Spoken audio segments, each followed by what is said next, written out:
Então hoje são 15 de março, vamos fazer a análise do desempenho da EDP Renováveis. Vamos começar aqui pelo PSI 20. Como podem ver, de uma forma geral, o setor energético foi penalizado, tendo a Galp e a EDP tendo quebras de 1,85% e 1,14%, o BCP e a Navigator também, sendo que a EDP Renováveis teve uma penalização de 1,45%.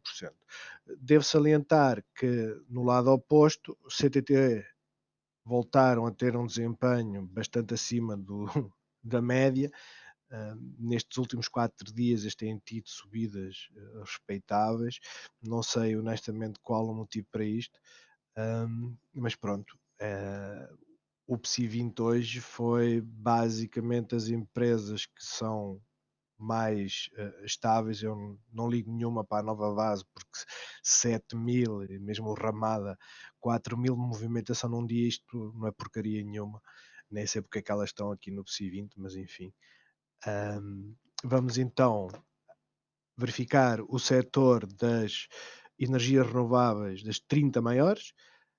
Como podem ver, começou com uma ligeira subida e a partir daí até às 3 da tarde foi sempre a descer. A tendência era de descida. ah, no entanto, o final do dia conseguiu recuperar, terminando o dia com 0,68% de crescimento. Este é o ranking, compõe aquele índice das 30 maiores empresas. Como podem ver, a maior parte das empresas estão no vermelho. Ah, a EDP Renováveis nem foi das piores, a PowerCell, que é sueca, menos 8%, e depois tem aqui esta que tem menos 7%. Vamos agora analisar o setor das renováveis, mas na New York Exchange, e como podem verificar, também está assim muito, tirando este caso aqui que está a subir 8%, está a ser um dia muito calmo. Será importante rever logo pela manhã como é que terminaram estas ações, para pelo menos ter uma ideia de como é que vai ser o desempenho matinal das cotadas europeias. Este foi o desempenho diário. Como podem ver, tivemos uma descida, subiu, tal e qual como aconteceu com as restantes do seu setor. No entanto, não recuperou desta quebra. Hum, digamos que, analisando as linhas de resistência, sentiu alguma resistência a ultrapassar este valor dos 17,48. Quando ultrapassou, passou a ser um suporte, o que é bom sinal. De salientar que pelo menos terminamos o dia acima da linha de 100 períodos, que, como podemos ver aqui, serviu como forte resistência ao preço, à subida do preço, pelo que pelo menos amanhã, no arranque, poderá servir como resistência à descida. No entanto, nós estamos a terminar os dias com fortes quebras, ah, devido a estes aumentos de volume. No Investopedia, no investing.com, isto está a aparecer, continua a aparecer, aqui hoje não aparece. Não sei se vai acontecer ou não, porque sempre que isto acontece, o que se passa é que o preço começa a ser mais baixo. Mas pronto, terminamos o dia com aquilo que se chama um hammer, que é a vela ter este pequeno quadrado aqui assim a vermelho na parte de cima. Isto significa que houve uma forte pressão de venda abaixo destes valores. No entanto, o fecho foi acima. Isso quer dizer que os bulls, ou seja, quem estava a exercer pressão para subir, acabou por ter um desempenho para terminar o dia como deve ser. Isto normalmente significa o quê? Significa que, se o dia não tivesse terminado, que iríamos subir. Vocês podem verificar por aqui, deixa-me meter aqui o desenho, podem verificar por aqui assim, temos aqui esta subida, podem verificar aqui o oposto, temos uma descida e, no entanto, aqui temos uma subida. Ou seja, amanhã de manhã dependemos muito se aquele volume, de entrada, porque honestamente eu não sei se isto entra como after hours ou não. Eu sei que o mercado norte-americano tem o pre-market, tem o after hours. No entanto, se bem se recordam, neste dia 11 eu tinha, foi no dia 12, eu tinha falado que existia aqui uma gap de preço não na visão diária, ou seja, de velas por dia, no intervalo de dias, mas nos outros intervalos aparecia esta gap, e esta gap não foi preenchida na sexta-feira, ou seja, apareceu na quinta, não foi preenchida na sexta, mas foi preenchida hoje. Isto é muito comum, todas as gaps têm que ser preenchidas num passado ou num futuro recente. Neste caso aqui foi preenchida, sensivelmente, no dia a seguir. Hã, na visão diária, a visão diária continuamos a ter, como linhas de, vou meter aqui assim com esta cor, continuamos a ter a moving average de 13 dias abaixo, a servir de suporte. No entanto, continuamos aqui com esta dificuldade de ultrapassar esta linha de resistência. Hoje o preço, fazer aqui assim um bocadinho de zoom. Olha,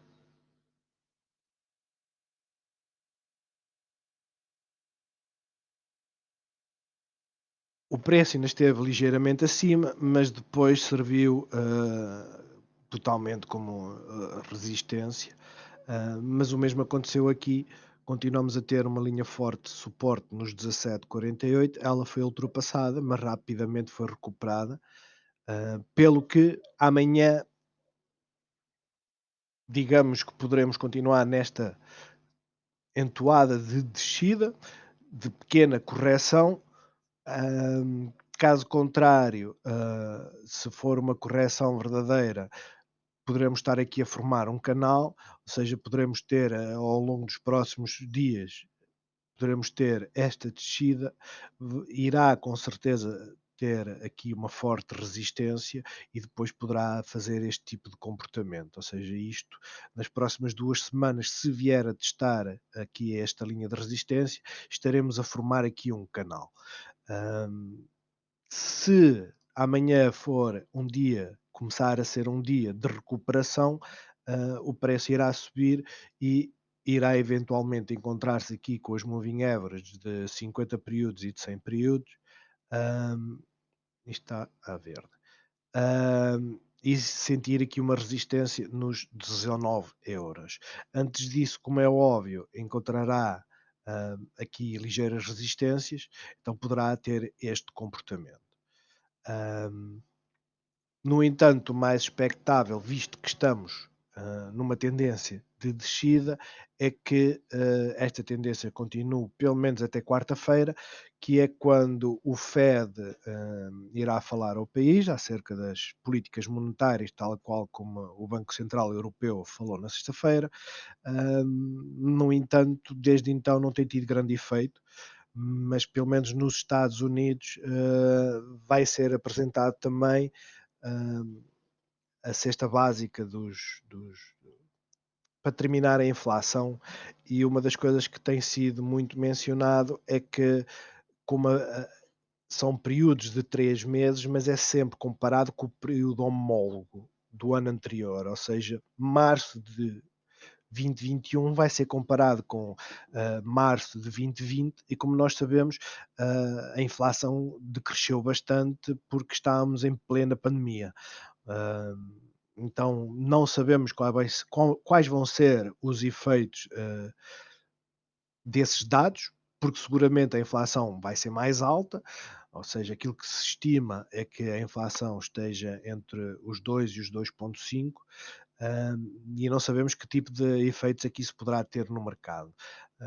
No entanto, a visão de longo prazo continua a ser a mesma, que é a EDP Renováveis terminou ou está em fase de terminar a sua correção, a sua fase descendente, hum, e começar a recuperar com a transferência de capitais de outros setores, começar a fazer o seu movimento de recuperação.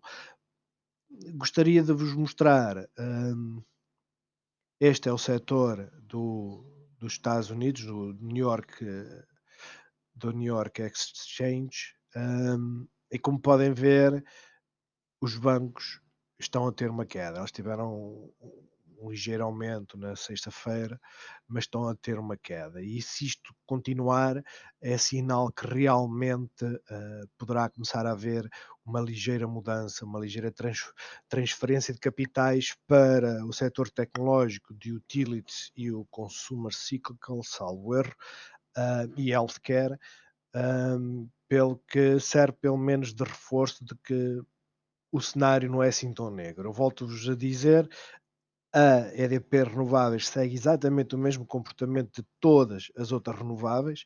Aquilo que tem acontecido nos últimos meses não é nada de problemático, pelo menos intrínseco da EDP Renováveis, não tem nada a ver com isso.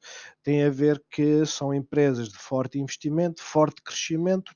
No último ano cresceram bastante e agora estão a ter correções.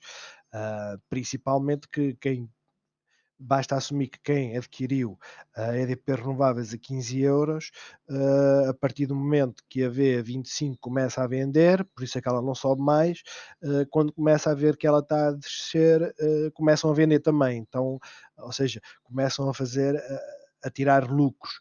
E quando a veem a 17 euros, quando houve aquela quebra, a tendência não é tão forte de venda, porque as quedas nem têm sido assim nada por aí além. Teve nos 17, já teve nos 18, hum, pelo que a perspectiva de longo prazo é boa. Eu gostava de vos apresentar muito rapidamente a Apple. Deixem-me limpar isto aqui. E vocês se forem a ver, a Apple tem um comportamento muito semelhante à EDP Renováveis. Se nós colocarmos a visão desde março até hoje, é uma subida explosiva, atingiu o máximo em janeiro e desde então tem nada a corrigir. Então isto não é nada de grave. Já agora mostrar-vos aqui da EDP. Opa. Este é o período de março. Teve ainda uma subida muito maior, por isso é que está a ter uma quebra muito maior também. Pronto, é isto. Espero que tenham gostado. Não se esqueçam, deixem comentários. Caso queiram que eu veja outros tickets do PSI 20 ou de outras ações, eu faço análise técnica, não faço análise fundamental, isso depende de cada um. Tenho feito para a EDP Renováveis porque foi uma ação que me mordeu, ou seja, eu já tive um prejuízo com esta cotada, e desde então tenho acompanhado por curiosidade para saber como é que ela se está a comportar. Mas caso tenham outros, estejam à vontade.